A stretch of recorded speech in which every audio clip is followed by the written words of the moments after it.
నిన్న బండి తోసుకుంటూ వచ్చి మీ ఇంటి దగ్గర బండి పెట్టి వెళ్తాము, బండి కీస్ ఎక్కడో పడిపోయింది, సాయంత్రం వచ్చి బండి తీసుకుంటాము అన్నారనమాట.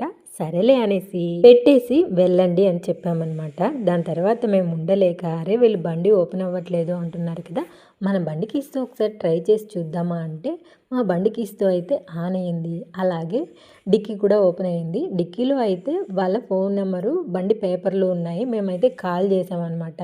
కాల్ చేస్తే, సార్ మా బండి పోయి 2 డేస్ అయింది, ఎవరో తీసుకెళ్ళిపోయారు, మేము జయనగర్లో ఉన్నాము అని చెప్పారనమాట. ఇంకేముంది, మనకైతే కథ మొత్తం అర్థమైపోయింది. మా ఇంటి దగ్గర బండి పెట్టేసి వెళ్ళిన వాళ్ళైతే దొంగలన్నమాట. ఎందుకో ఉండబెట్టలేక ఒకసారి ట్రై చేద్దాము అని నేనే ట్రై చేశాను.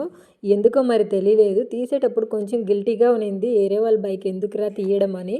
కాకపోతే ఇలా అవుతుంది అనుకోలేదు. మళ్ళీ వాళ్ళు పోలీసులను పిలుచుకొని జయనగర్ నుంచి ఓనర్ అయితే వచ్చారనమాట. వాళ్ళ బండి కూడా తీసుకున్నారు. మళ్ళీ ఈవినింగ్ టైంలో మా ఇంట్లో బండి పెట్టిన అతను ఇంకొక బండి తీసుకొని వచ్చాడనమాట. అప్పుడు పోలీసులు పట్టుకొని వాడినైతే చిత్తకొట్టుడు కొట్టి పోలీస్ స్టేషన్కి అయితే తీసుకెళ్లారు. బండి కొనుక్కోవాలి అంటే నానా కష్టాలు పడతాము. లోన్లు వేసుకొని సంవత్సరాల తరబడి లోన్ కట్టుకుంటూ బంగారు కుదబెట్టుకొని ఎలాగోలాగా బండి తీసుకుంటే ఇలా వీళ్ళు 5 నిమిషాల్లో బండ్లు కొట్టేస్తున్నారు.